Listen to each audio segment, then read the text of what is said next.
Symphonic metal is a subgenre of metal music which combines the characteristics of this genre, such as heavy drums and guitars, with different elements of classical music including symphonic instruments, choirs and on occasion, a full symphony orchestra. Keyboards reminiscent of power metal also often find a dominant place in this subgenre. Symphonic metal bands often feature classically trained female vocalists, giving rise to the nickname opera metal or operatic metal, and it is not uncommon for them to feature a second vocalist performing growls, a more common characteristic of gothic metal. Perhaps the most typical and prominent examples of symphonic metal bands are Finnish band Nightwish, Swedish band Therion and Dutch band Epica, all three of which place a large focus on elements prevalent in film scores on top of the more basic classical components utilized more widely in the genre. Musical characteristics.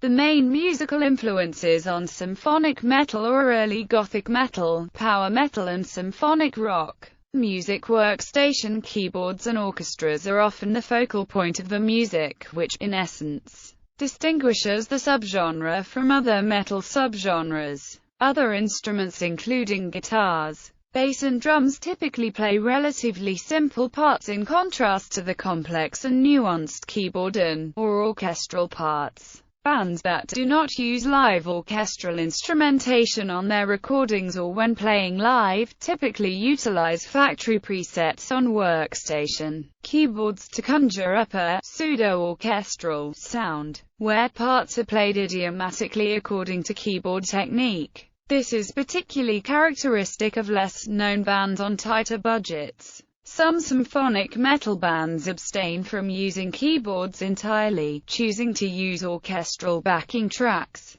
either recorded by a live symphony orchestra and/or choir during an album session, or recorded using virtual software instruments in a sequencer. This is particularly characteristic of bands that feature deeper and more complex arrangements. It is more difficult to generalize about the guitar and bass work found in this style. As with gothic metal, this can often be described as a synthesis of other rock and metal styles, with black metal, death metal, power metal, and progressive metal elements being the most common, but unlike in gothic metal, elements of classical music are frequently present as well. With varying frequency, the majority of bands in this subgenre employ these instruments to play more simple, catchy melodies, which arguably makes symphonic metal one of the more accessible metal subgenres. Songs are often highly atmospheric, though more upbeat than those of other metal subgenres. Even songs with morbid themes routinely feature prominent major key fanfares.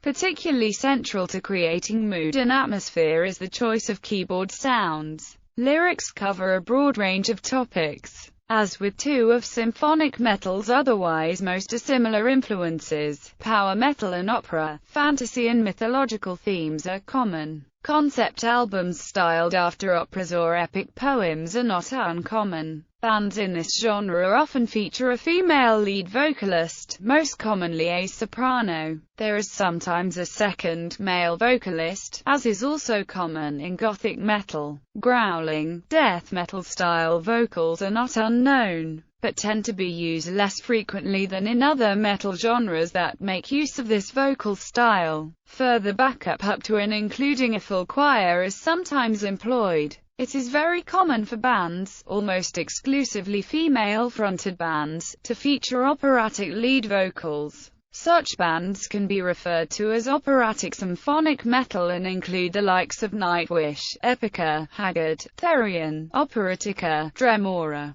Dol Amad, Visions of Atlantis, AESMA Diva, Almora and countless others. The operatic style is not exclusively tied to symphonic metal, and also appears in avant-garde metal, progressive metal, gothic metal and melodic metal. Origins and evolution. The roots of symphonic metal are found in early death metal and gothic metal bands, who made some use of symphonic elements in their music. Notably Swiss extreme metal pioneers Celtic Frost on their 1987 album Into the Pandemonium. whose 1985 release to Megatherion inspired the naming of symphonic metal pioneers Therion. One of the earliest symphonic metal songs was Die Zyra by American thrash metal group Believer, appearing on their 1991 album Sanity. Obscure foreshadowed the operatic approach used by the bands Therion and Nightwish. According to Jeff Wagner in his book Mean Deviation, the song was a creative watershed in metal, and except for Mekong Delta, no other extreme metal band at the time had merged the genre with classical music so seamlessly. The band Therion were influential in forming the genre through their use of a live orchestra and classical compositional techniques. Gradually these elements became a more important part of Therion's music than their death metal roots. Another key early influence was Finnish progressive metal band Volterra's album Yeah, Yeah, Die, Die, death metal symphony in deep sea. Following this, operatic female vocals, classical instrumentation, and progressive elements became a staple in Dark Tranquillity's sound. In mid-1996 Rage released Lingua Mortis, the band's first collaboration with the Prague Symphony Orchestra. Nightwish and Within Temptation released their first albums in 1997, which were heavily inspired by Therion's symphonic turn. Within Temptation was more influenced by gothic metal, and therefore musically simpler than the more power metal-influenced Nightwish. But both bands share two key symphonic metal elements: powerful female lead vocals from Tarja Turunen and Sharon Denadel respectively, and the heavy use of classically influenced keyboard playing.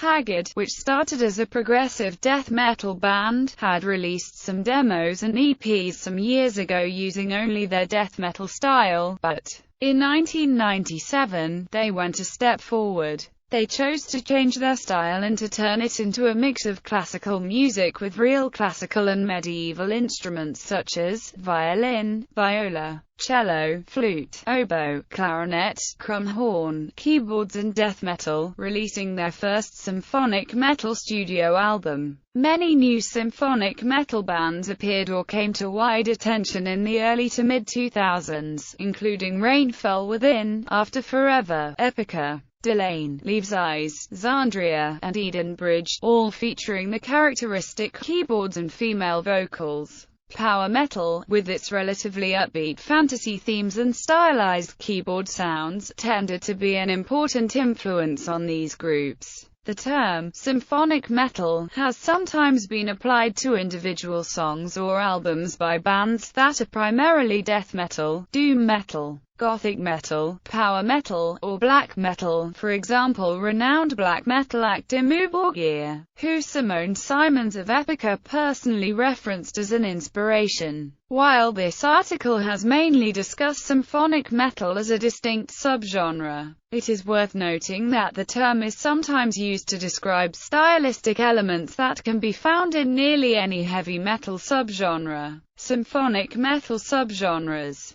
The term symphonic metal is used to denote any metal band that makes use of symphonic or orchestral elements. Symphonic metal, then, is not so much a genre as a cross-generic designation. A few bands refer to themselves as symphonic metal, particularly AESMA Diva, and the term could probably be applied to generically ambiguous metal bands like Epica and Nightwish.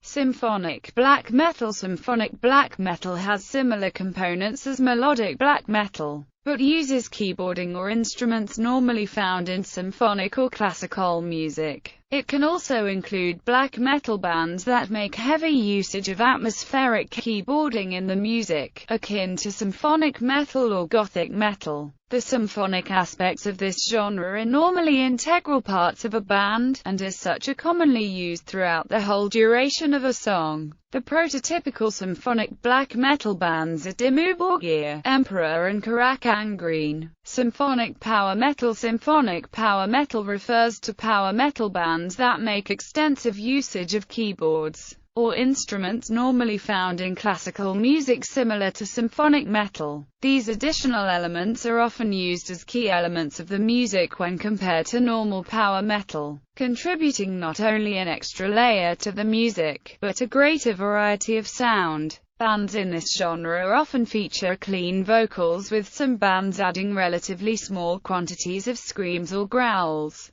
The first prototypical symphonic power metal song was Art of Life, a 29-minute song performed by Japanese heavy metal band X Japan in 1993. Finnish band Nightwish was another band that performed early symphonic power metal songs. Songs by Nightwish that illustrate the genre well are Wishmaster, from the album Wishmaster; Ghost Love Score, from the album Onsen; The Poet and the Pendulum, on the album Dark Passion Play. These songs follow the epic scope and extended formal structures characteristic of power metal, while making extensive use of orchestral elements. Another band fitting this description is Rhapsody of Fire, a band somewhat different from most typical symphonic metal bands in that it is not fronted by a female vocalist, with a blend of guitars, drums and extremely large soundscapes including, in their later years, a full choir and a symphonic orchestra. They take heavy influence from early classical music and in particular Baroque music. All of their albums are a part of an epic high fantasy saga. Songs by Rhapsody of Fire that illustrate the genre well are The Mystic Prophecy of the Demon Knight, on the album Triumph for Agony, and Emerald Sword, from the album Symphony of Enchanted Lands. Other examples of bands fitting this description are Darkmoor, Camelot, Phoenix Rising, Sonata Arctica, Serenity, Dragonland, and Versailles. Symphonic Gothic Metal, one of the first Gothic metal bands to release a full album featuring Beauty and the Beast vocals, where death metal vocals are contrasted with clean female vocals, was the Norwegian Theatre of Tragedy in 1995. From then on, after the departure of lead singer Liv Kristen in 2003, she and her future husband, Alexander Krull, went on to form the symphonic Gothic metal band Leaves' Eyes. The band is currently one of the pioneers of the Beauty and the Beast vocal style scene. Other bands, such as the Dutch Within Temptation in 1996, expanded on this approach. A debut album, Enter, was unveiled in the following year, followed shortly by an EP, The Dance. Both releases made use of the Beauty and Beast approach delivered by vocalists Sharon Den Adel and Robert Westerholt. Their second full-length Mother Earth was released in 2000 and dispensed entirely with the death metal vocals, instead relying solely on Den Adel's majestic vocal ability, apart from one B-side track that did not make the final album release. The album was a commercial success, with their lead single, Ice Queen, topping the charts in Belgium and the native Netherlands. Their third album, The Silent Force, arrived in 2004 as an ambitious project featuring a full orchestra and 80-voice choir accompanying the band. The result was another commercial success across Europe and introduced the world of heavy guitars and female vocals to a mainstream audience. Within Temptation's brand of Gothic metal combines the guitar-driven force of hard rock with the sweep and grandeur of symphonic music. The critic Chad Bower of About.com describes their style as the optimum balance between the melody and hooks of mainstream rock,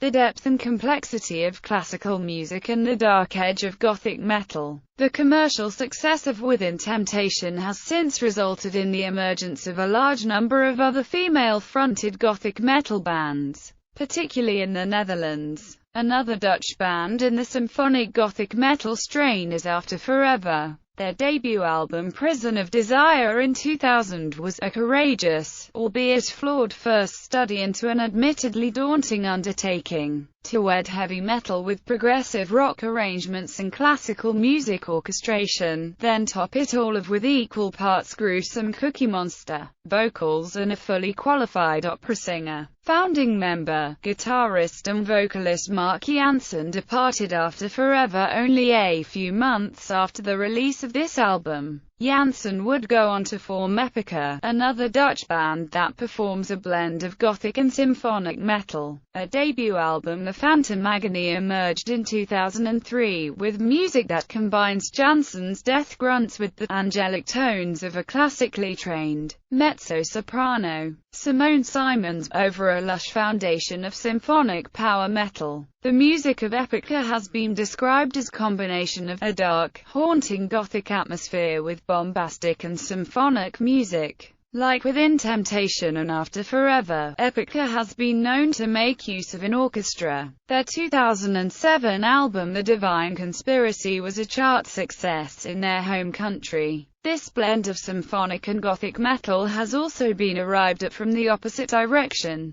The band Nightwish from Finland began as a symphonic power metal act and introduced gothic elements on their 2004 album Once, particularly on the single, Nemo. They continued to mix their style of bombastic, symphonic and cinematic metal with a gothic atmosphere on their next album Dark Passion Play in 2007. The Swedish group Therion also introduced gothic elements to their brand of symphonic metal on their 2007 album Gothic Kabbalah.